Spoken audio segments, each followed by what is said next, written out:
बिस्मिल्लाहिर्रहमानिर्रहीम। अस्सलाम वालेकुम। मैं आपको अपने चैनल में वेलकम करता हूँ। तो आज बहुत ही अहम टॉपिक जिस पे हम डिस्कस करने जा रहे हैं वो ये है कि ब्रूडिंग पाकिस्तान में, जैसा कि आपको पता है कि विंटर सीज़न शुरू हो चुका है। अक्टूबर शुरू चल रहा है, आगे नवंबर आएगा, फिर दिसंबर है, फिर जनवरी ये ब्रूडिंग चलेगी। तो सबसे पहले आपने ये देखना है कि ब्रूडिंग होती क्या है, इसकी आउटकम क्या आ सकती हैं, और हमने इसको इस पूरे टेन्योर में अपने बर्ड को, अपने पोल्ट्री फार्मिंग को कैसे लेके चलना है। तो सबसे पहला सवाल यह है कि ब्रूडिंग है क्या। ब्रूडिंग सादा सिंपल अल्फाज में इसको अगर हम डिस्क्राइब करें तो ये है कि जब भी अंडे से चूजा निकलता है, आफ्टर हैच, चूजे की स्पेशल केयर, जिसको स्पेशल केयर, उसकी निगरानी, उसकी देखभाल, ये सारी इसको हम कहते हैं ब्रूडिंग। उसकी निगहदाश्त जिसको हम कह सकते हैं, उसकी केयर, उसका उसको देखभाल करना। आम तौर पे ये समझा जाता है कि उसको टेम्परेचर देना ब्रूडिंग है। नहीं, ये गलत है, ये रॉन्ग कंसेप्ट है। मतलब उसको अच्छा टेम्परेचर देना, अच्छी खुराक देना, अच्छी रोशनी देना, अच्छा पानी देना, डिजीज़ के हवाले से उसका ख्याल रखना, जो बर्ड की 5 फ्रीडम है वो भी कंप्रोमाइज़ ना हो, उसको फ्री एक्सेस हो हर चीज़ की। तो इस चीज़ को हम ब्रूडिंग कहते हैं। जब तक बर्ड मैच्योर नहीं हो जाता तो उसको हम, ये सारी टर्म ब्रूडिंग में आती हैं। इसमें से टेम्परेचर का तो सिर्फ एक पॉइंट है, एक इनमें से वैलिड जो है वो एक टेम्परेचर है।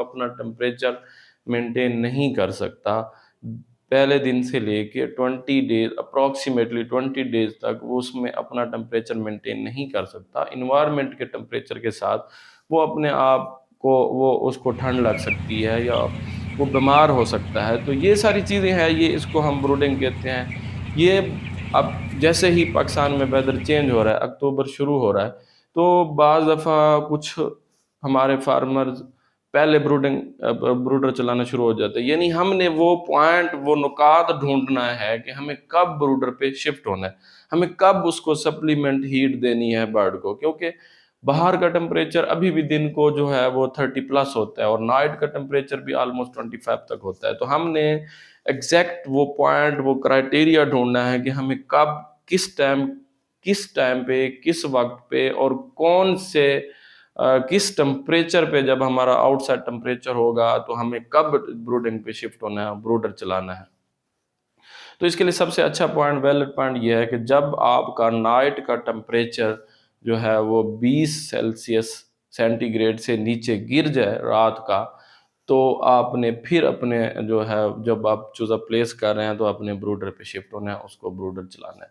इसमें सबसे अहम ज़रूरी पॉइंट ये होता है कि आपने, ज़रूरी ये नहीं है कि हम उसको 32 सेल्सियस डिग्री पूरा करें उसका टेम्परेचर ब्रूडर के साथ। इसमें एक फील्ड टेम्परेचर होता है। तो अच्छा चले, इसमें ये हम बयान करेंगे ब्रूडिंग, ये डेफिनेशन हो गई, ये पता चल गया हमने कब चलाना है। तो इसमें थोड़ा सा, ये पूरी एक विंटर सीरीज हम शुरू करने जा रहे हैं ब्रूडिंग के हवाले से।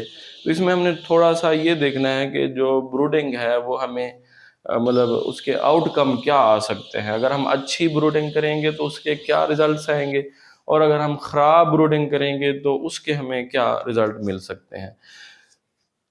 चूज़ा जब आपके फार्म पे आता है तो उसमें वो एक अच्छी इम्यूनिटी लेके आता है। उसमें 1.8 ग्राम तक इम्यूनोग्लोबुलिन, जिसे हम एंटीबॉडीज़ कहते हैं, जरासीम से लड़ने के खिलाफ जो उसका मुदाफ़ती निज़ाम है वो स्ट्रांग होता है, वो उसकी जो है वो यॉर्क में होता है। तो जो ही चूज़ा हमारे फार्म पे, अगर आपकी अच्छी ब्रूडिंग है, अच्छी ब्रूडिंग की बात कर रहे हैं, तो 180 ग्राम आप पहले वीक में बर्ड का वज़न लेंगे हर हाल में। ये अच्छी ब्रूडिंग है। अगर आप ये लेंगे तो आपकी जो मैक्सिमम एफसीआर आएगी, एफईआर आएगी, वो बहुत अच्छी आएगी। फीड कन्वर्जन रेशियो आपकी अच्छी आएगी, आपका अच्छा फला गुजरेगा। और अगर इसके मुकाबले में अगर आपकी फॉल्टी ब्रूडिंग है, कहीं टेम्परेचर में वेरिएशन आई है, आप उसको अच्छे तरीके से पहले वीक में नहीं देख सके, कोई यॉर्क सैग इन्फेक्शन था, यॉर्क का इशू आया बर्ड को, तो आपकी जो कंप्रोमाइज़ हो गई उसकी हेल्थ कंडीशन, तो वो अच्छी नहीं आएगी। अगर आप वेट जो है 170 ग्राम लेंगे, मतलब अगर आप पहले वीक में 10 ग्राम भी कम वजन लेते हैं, इसका मतलब है एंड तक 40 ग्राम्स आपका फाइनल 35 डेज का ग्राम वेट कम आएगा। आपके पास टोटल 35 डेज होते हैं अगर हम ब्रायलर की बात करें तो।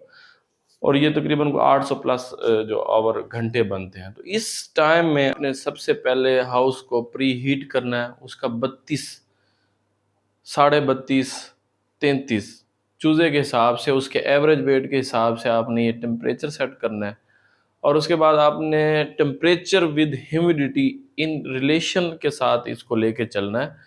یہ نہیں ہونا چاہیے کہ اگر آپ کا ٹیمپریچر 32.5 ہے تو آپ کی جو ہیومیڈیٹی ہے وہ 40 ہونی چاہیے، وہ 50 ہونی چاہیے، نہیں۔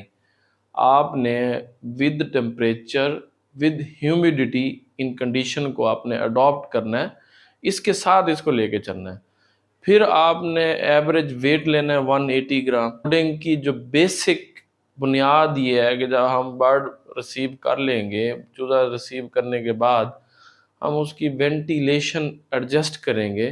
ہم اس کو سردیوں میں منیمم وینٹیلیشن سے رکھیں گے۔ منیمم وینٹیلیشن کو سمجھنے کی کوشش کریں، اس کا مطلب یہ ہے کہ ہوا کا اتنا فلو، آکسیجن کی اتنی مقدار جو ہم کم سے کم اس کو دیں گے، کم سے مطلب میکسیمم اس کو جتنی ریکوائر ہے وہ ہم دیں گے، یعنی ایک سرٹن لیول ہے، اس سے ہم کم، مزید کم نہیں دیں گے، یعنی اتنی ہم نے دینی ہے، چاہے وہ بارش ہو رہی ہے، برف باری ہو رہی ہے، واٹس ایور، جو بھی آپ کا باہر کا انوائرمنٹ ہے، بارش ہے، دھند پڑ رہی ہے، جتنی بھی ٹمپریچر آپ کا نیچے گر گیا باہر کا، اگر منفی میں بھی چلا گیا ہے تو آپ نے منیمم وینٹیلیشن دینی ہے۔ کبھی نیور ایور کبھی بھی وینٹیلیشن کو سیکریفائز نہیں کرنا ٹمپریچر کو پورا کرنے کے لیے۔